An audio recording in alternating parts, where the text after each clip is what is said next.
Hello everyone.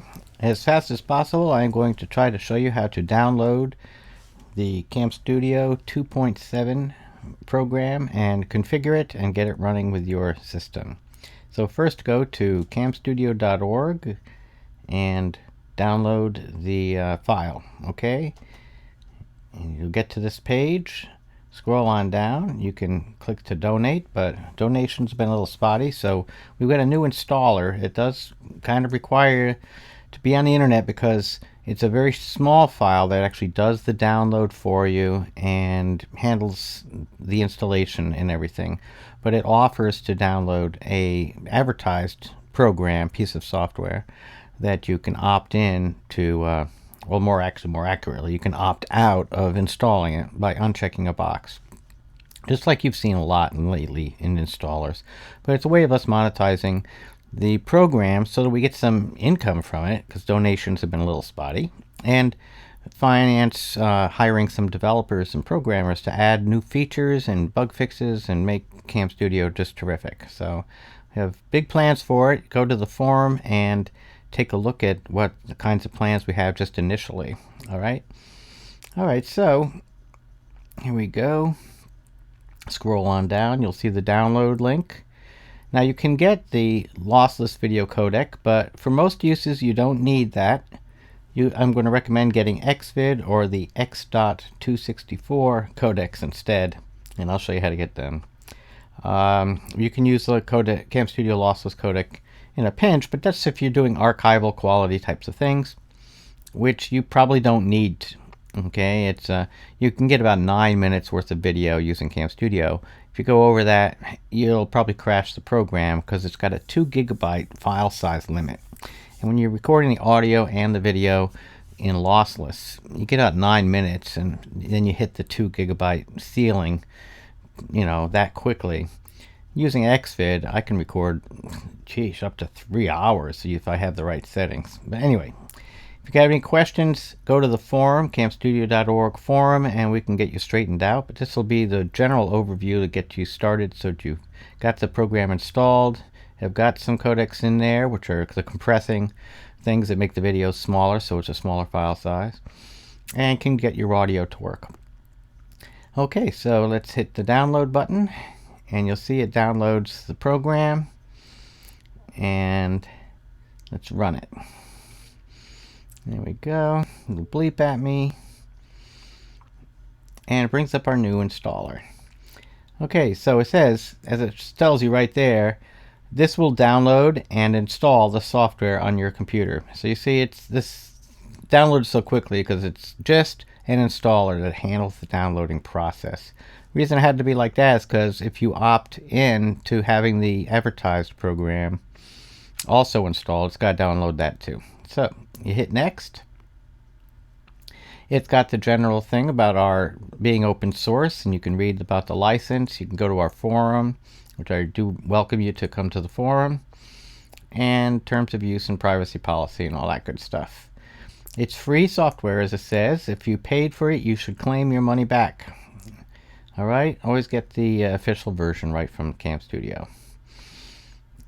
And okay, so here's where you have the software offer, and it's an opt-out type of a thing. It's already checked there where it says, by clicking next, I agree to the terms of use and privacy policy and consent to install DApply.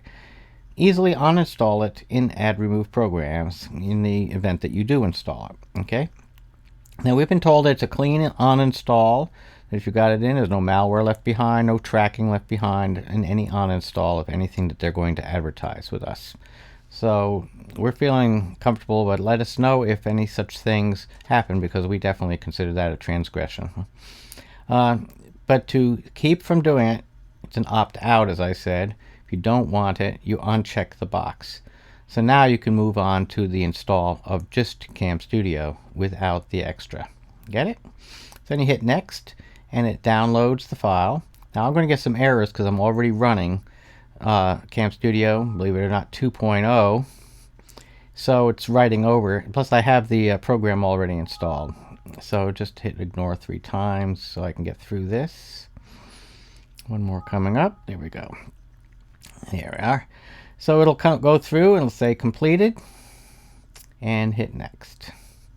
And it says installation completed. Thank you for installing CamStudio. I already got the program open because I have to start 2.7 first before 2.0 if I want to use 2.0 to record myself.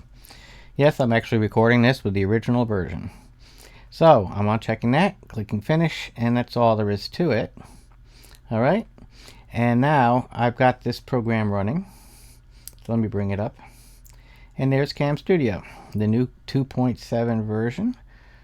You go to the About, and you'll see there's 2.7. We also have links to the website and to the FAQ and stuff like that. The frequently asked questions, the FAQs. And so here you go. That brings up the frequently asked questions. And the other brings up the home page, which we're at now. Okay. All right. The help files are not working yet. There's a video on my YouTube channel that shows how to migrate the help files from the original 2.0 version, if you've got that.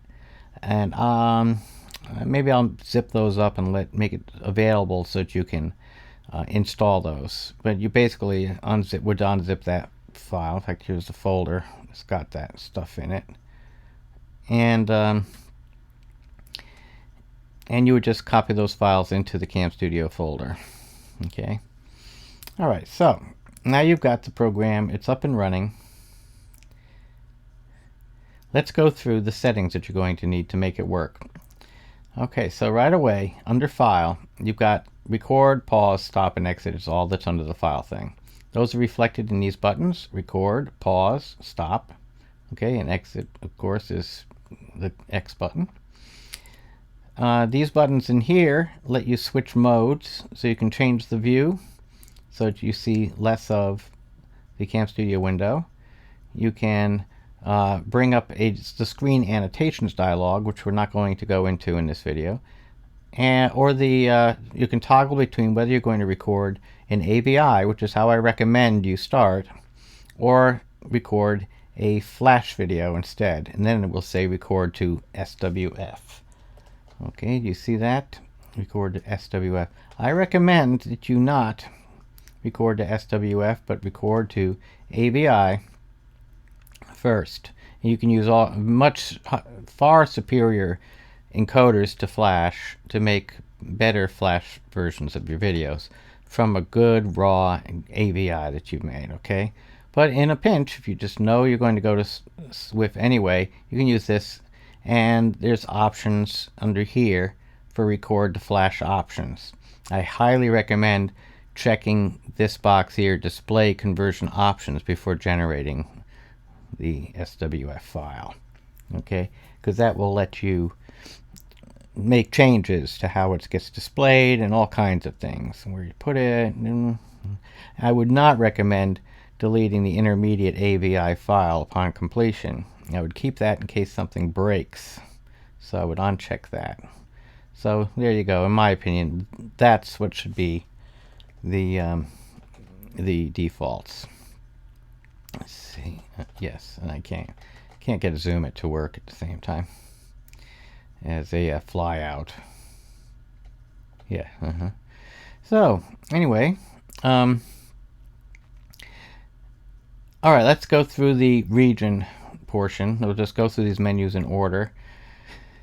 It starts up in fixed region with it in a little teeny 320 by 240 video. That's a very small little window, and especially in today's big screens. You'll probably want to up this to at least 1280 by 720, which is an HD size that YouTube likes. So let's go ahead and do that. 1280 by 720. Okay, so to give you an idea, this window here is 1280 by 720 right there. Okay, and on a full 1080p monitor.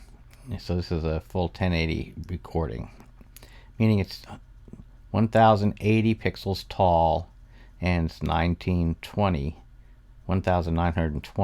pixels wide. That's what 1080p means.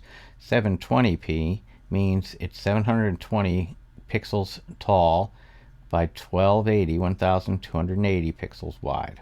So that's what that means. The p, whenever it says something something p, that's the height. All right, so let's imagine we're going to do, though, a 720 in fixed region. Now you can click it so it drags the corners to pan. By corners, it'll be, when you make the recording, it'll make some flashing green corners in the four corners of your region that you're recording. And you can grab hold of those green flashing corners and move it around to pan.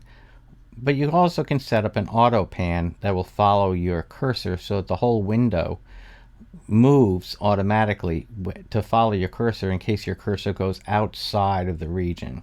If I went outside the region, say that was this region here, it would follow my cursor to make sure my cursor is always inside the recordable area. You can also set whether it's a fixed top left corner, like say 200. I typically use 200 by 200 when I'm doing 1280 by 720 because it positions the box right where you see this browser window, okay, on my screen. And then I have some room over here to hide put my CamStudio icon, my CamStudio box where it's out of the recorded area and not in the recording, for instance. And you can also use the select button to select a region. And you just simply drag and pull, click and pull, and it puts in a width and height for you, okay? So the trick with doing that, though, is always have this fixed top left corner unselected first. That way it'll record what the top left corner is when you start clicking. And it'll get a recording of that. As you see, you put in 200, 201, then check that box and it will listen to your thing. So there, I'll put in 200, and now you see I can correct. So say I know it was close to 1280, so I'll go ahead and make it a perfect 1280 out of my selection. And now it'll do that various things, okay? So that's a way you can use the select button to drag and drop and get a corner. I'll include drags corners to pan so we can demo that in a minute. Now the other choice is window. And window, when you push the record button, will ask you to click on a window and then it'll start recording. Okay, so if you select this as your thing, a little dialog will come up. I'll go ahead and show you. See, click on window to be captured. And so you would then click on the window that you want captured, and away we go. So let's just stop that. It's going to try to save. There we go. So again, it says click on window to be captured. So if I click on this one, now you can see those flashing corners that I was talking about. You see the corners are flashing, and you can drag those in order to move the location of the recording region just by clicking on any one of the four and moving them around. It's a little tricky sometimes, but it does work. Okay, so let's get back our CamStudio window. Now a lot of times people will have this flashing open here and they will close that. They'll close the wrong thing. They'll close the flashing and not have closed CamStudio. So they'll try to start up CamStudio again, and they'll have CamStudio diminished. Okay, so now CamStudio is actually sitting down in here in the system tray. Okay, and to get to it, to turn it off, to stop it, I would have to right-click on it here and hit stop. Okay, or double click it and bring it up and then hit stop. It'll try to save. It's a mistake to think that, you'll notice the flashing thing stays. Let's go ahead and bring that up again. notice that if I go ahead and diminish this to the system tray, which you can have happen to all of the, there we go, you can have it make that happen every single time. That then if I close this right here and I right click on it, say close window, I've really only created this terrible situation where now the flashing is flashing like mad. So how do I get rid of it? People freak out, of course, when they see this happening. You have to push stop. You have to get the program up and hit stop. And then it finally stops. So, you ever wonder why I get people complaining? Yes, it's because they right-clicked down here on the flashing window and they thought it was the CamStudio window. They closed the flashing, which left the program in kind of a crazy position. It doesn't know what's going on, and it creates that light show that you just saw. All right, so hope that recorded well. So don't ever try to end the program from there. If you've diminished the program, keep in mind it doesn't diminish down here to the task bar. What will still be in the taskbar if you're recording and you've got the flashing windows showing, then the flashing will be down here. The program itself is sitting over here in the tray bar. Okay, you bring it back up by double clicking there or by right clicking and selecting stop, for instance. Okay, all right, so it was a very important little piece you just learned. Let's go back to fixed region. Here we are. And now let's run through the options really quick. Now in video options, it's going to show you in this drop down, one of the things that got fixed is that it now shows all the codecs that are installed in your machine. So you can go and get any of these codecs. FFD show, Cinepac's already on a lot of computers, DivX still out there, XVid, the UT video codec. These are all compressor decompressor things that act like zip for video. They compress the video and make it so the file size is smaller. If you didn't do any kind of compression to video, the file sizes get really big. As I mentioned, the lossless codec that we have available, the maximum we can record is about 9 minutes, and then the program crashes because we hit the ceiling of 2 gigabytes. Something like XVid, which is the one I use for everything pretty much, is that lets me get if I record at 10 frames a second and don't record that many keyframes, just one every 200 milliseconds. So every 200 frames. A keyframe is a full recording of every single pixel on the screen, and in between it just records what changed.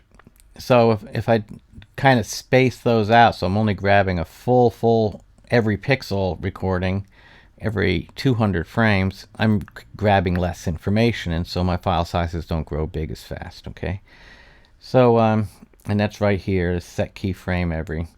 We've set up some really useful standards that you can just stick with, so you can pretty much move on right now after selecting the codec and just get down to recording. In fact, you could just make a decent recording with Microsoft Video 1, though I would set the thing a little bit higher than 70.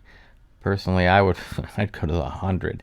This slider really only applies to Microsoft Video 1, which, if you see, the configuration is, there's some settings in here. You go ahead and turn them up. Use 90 at least here.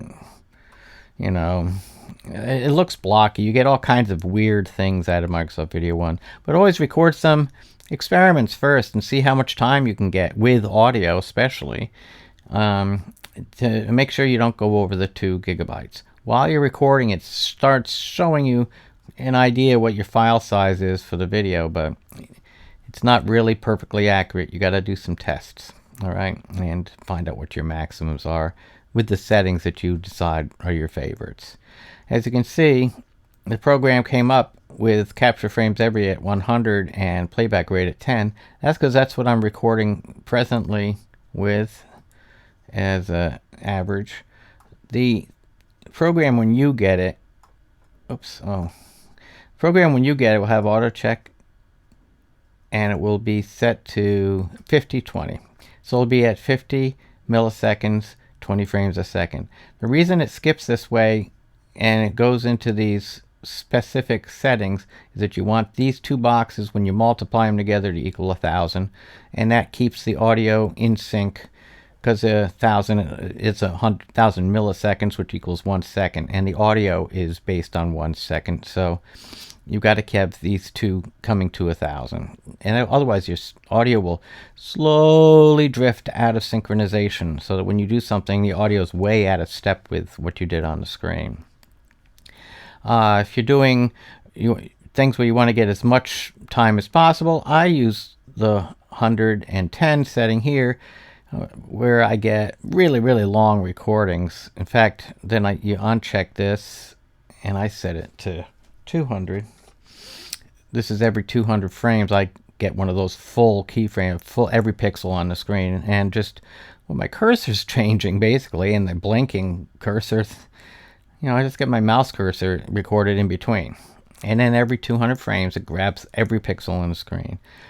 With that, I've been able to get about, with Xvid, I've been able to get about a 3-hour recording so I can record webinars. So let's move on to Xvid. Xvid you can get, I would recommend downloading one called Jawor's Xvid, JAWOR''S, JAWOR''S, Xvid. His main website is gone, but there's mirrors of it, in other words, other download locations all over the web. And so download this to get it, and use Google to find it, Jawor's Xvid, and install it, and then it'll show up in this list when you restart CamStudio. Okay, or you may have to restart your computer to make it show up in the list. I'm going to show how to set it up real quick, so that you hit the... Now this slider here, the quality slider, has no effect on Xvid or most other of these codecs. And in fact, let's go back to the default. This is the default that you'll have. Leave this here checked, lock capture and playback rates, and that'll keep these two changing so that it always equals 1,000. All right, hit configure. Now I'm at Xvid 1080 for the recording that I'm doing right now, and this installation just copied the settings in my other one. When it comes up, it'll say Xvid Mobile.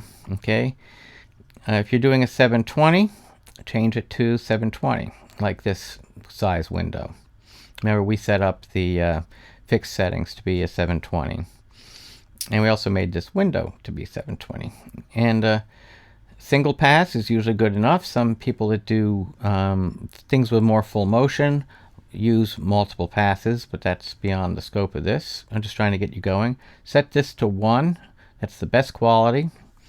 And this will be set to general purpose down here. Okay, and that'll get you going. You'll be fine. The thing will run. Everything will work. If you're a game recorder and you want just a little bit more speed out of things, see this where it says BVOPs? Just uncheck that. Okay, I'm going to leave it checked for now, but uncheck that. And then under here, down at the bottom, quality preset, here it says general purpose. You can change that to real time. And that may give you smoother videos for game recordings. Okay, so that's for the game recording folks. People that are doing any kind of tutorials though, where it's just like what you're looking at now, a software type screen or a browser screen or PowerPoint slides, these other settings will do just fine. In fact, my 110 setting will do you just fine.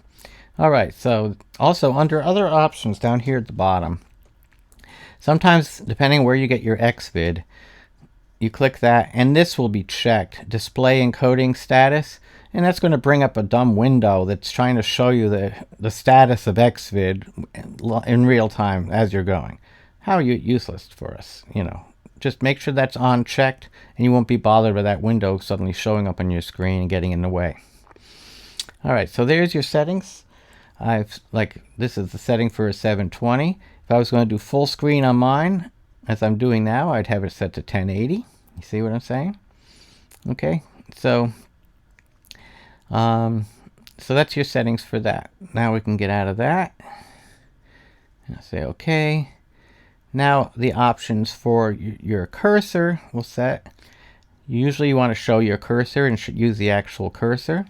You might, in some occasions, want to hide the cursor so you don't see the cursor flying around. Say for a PowerPoint presentation, you want to take the chance of the cursor getting in the middle of the screen. But with the cursor showing, you can also choose a cursor highlight thing that allows you to have a circle show up around your cursor when you click, for instance. Well, it shows up anytime. It's just it makes the cursor more obvious by putting yellow around it.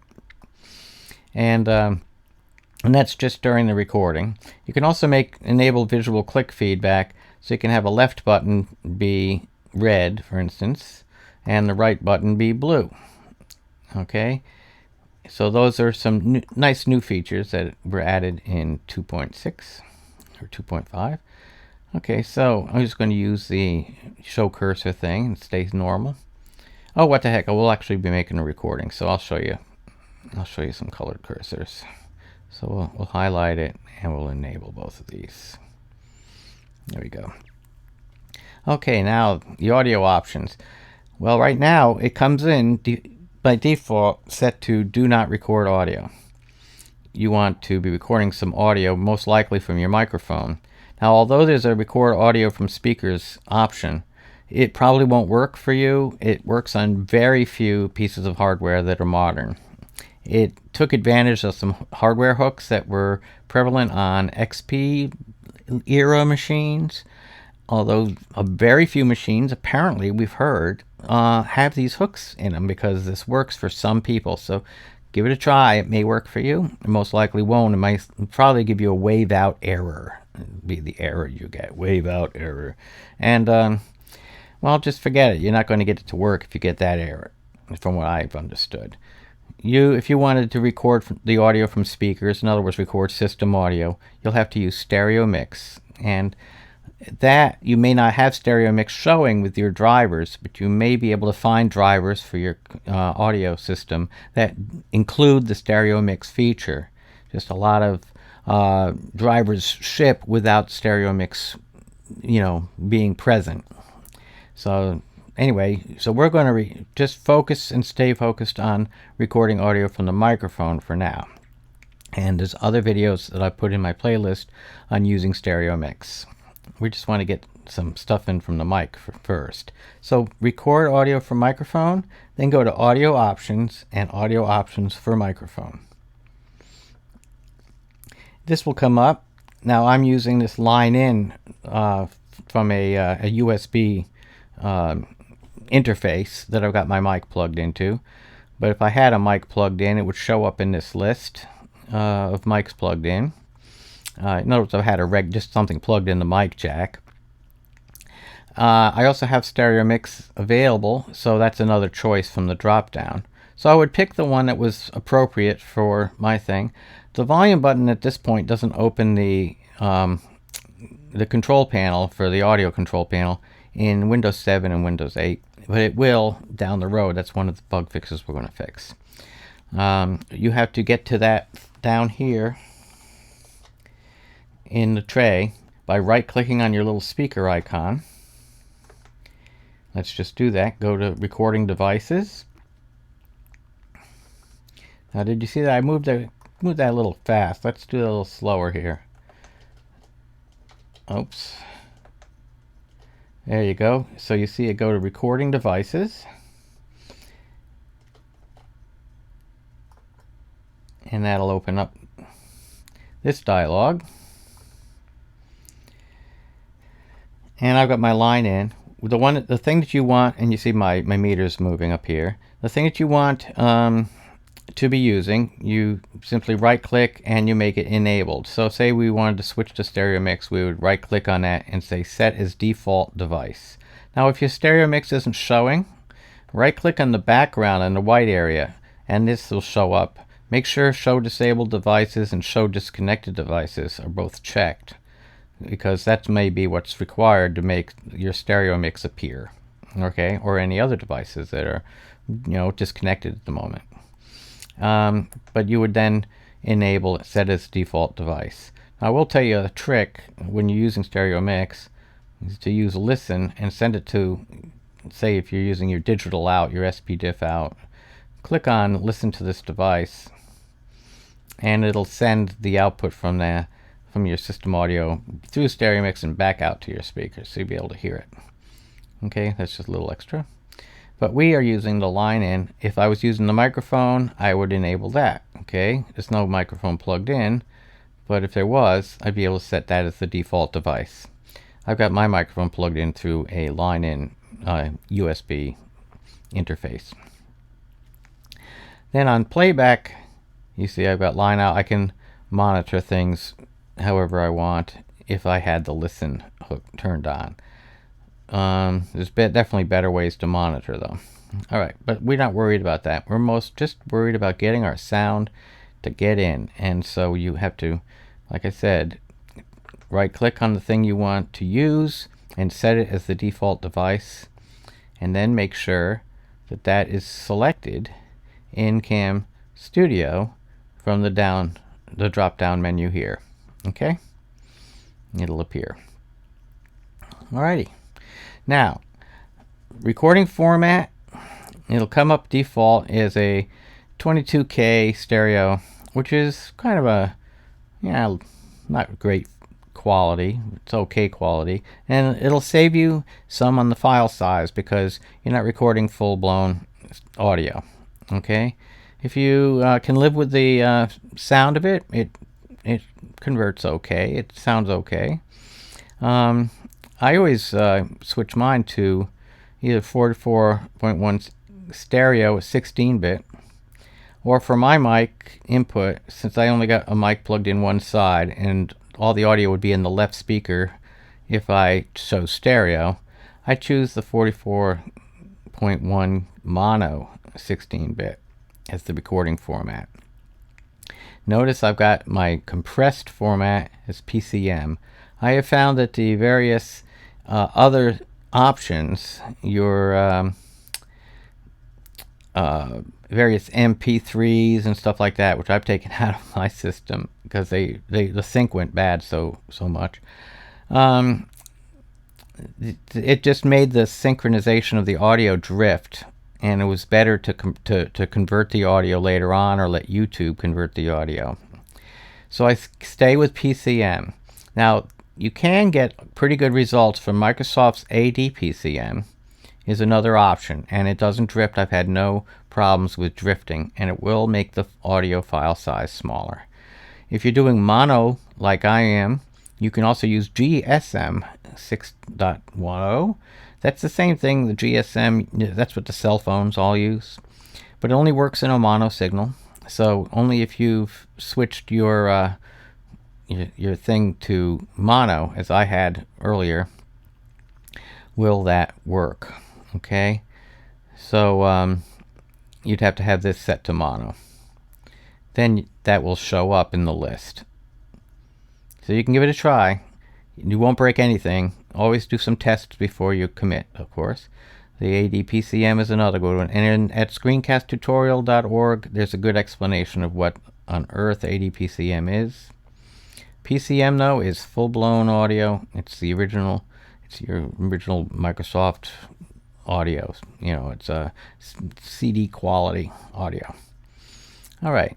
Now, if you checked use MCI recording, it would simply use whatever your system settings are. You get the exact same settings as most system settings by setting this to stereo at 44. And that would be the exact same as your system settings in most cases. But now that you have systems that can do 48 bit and even higher, use MCI recording may really give you humongous audio file sizes. So I recommend kind of staying in control of it. Do it manually. Set it to PCM here. And I used to tell everyone to use MCI, but that was before. I was in XP machines. Now set it to PCM yourself. Okay? All right, so that's, I think I've beat that one to death. That's the big stuff. Okay, now let's quickly run through this. We've got it. Now you could just make a recording. You're all set to go. But let's change some program options, because there are program options that are really a nuisance, and you have to get your handle on them. And there we go. So we have minimize program on start recording, that when you start the recording, the program will jump down into the tray bar automatically and get off of your screen.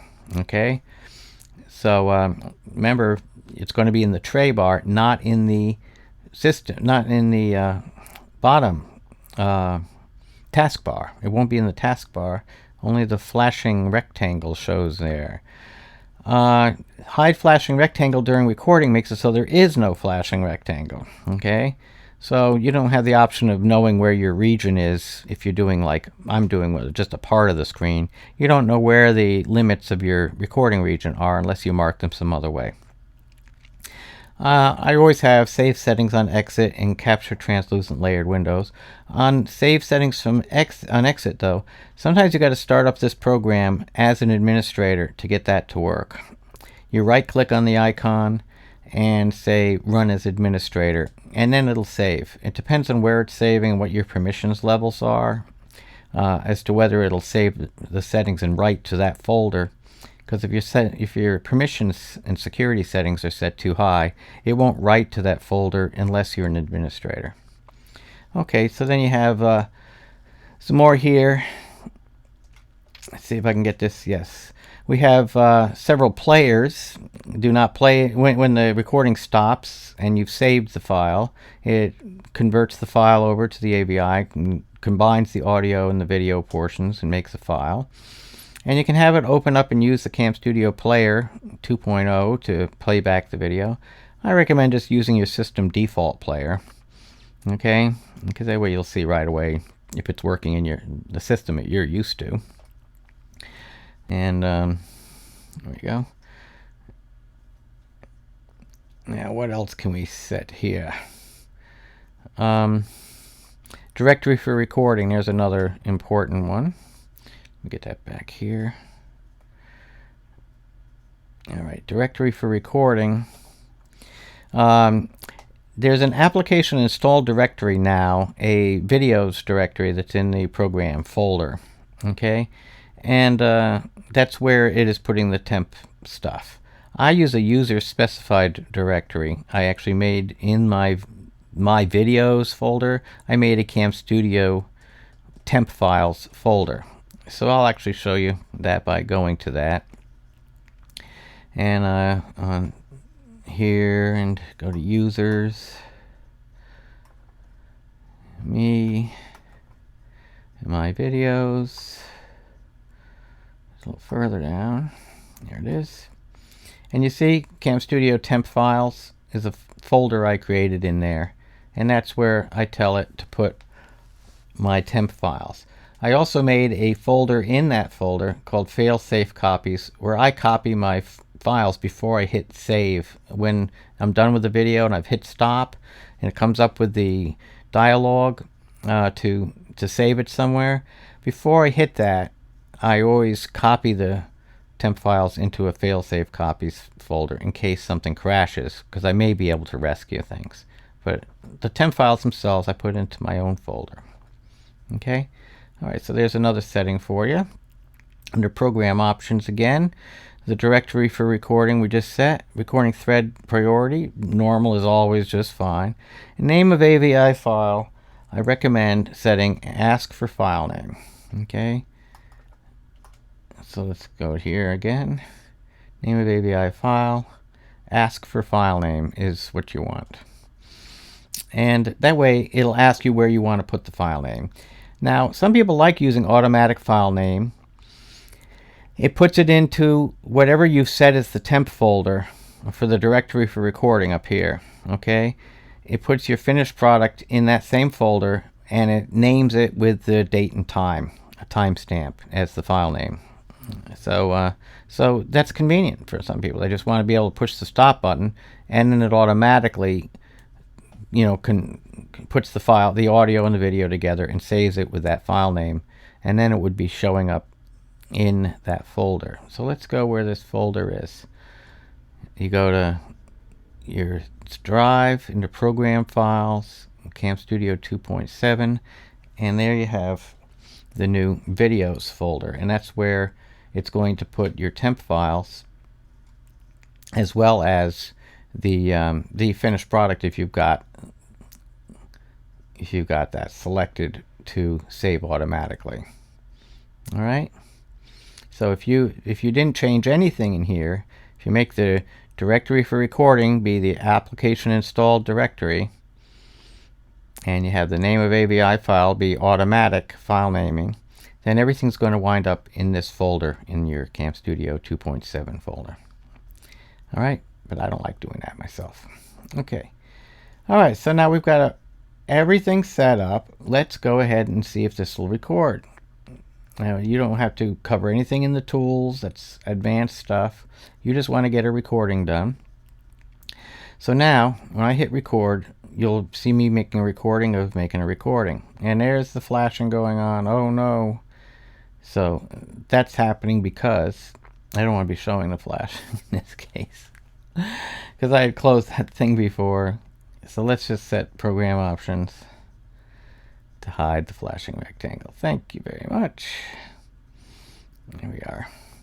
Okay, so now you see this comes up and it shows you that it started recording, and the actual input rate 9 frames per second. So if you're getting a slow input rate, I am, because I'm already recording, you may have to up the playback rate and lower the capture frames, everything, settings in video options.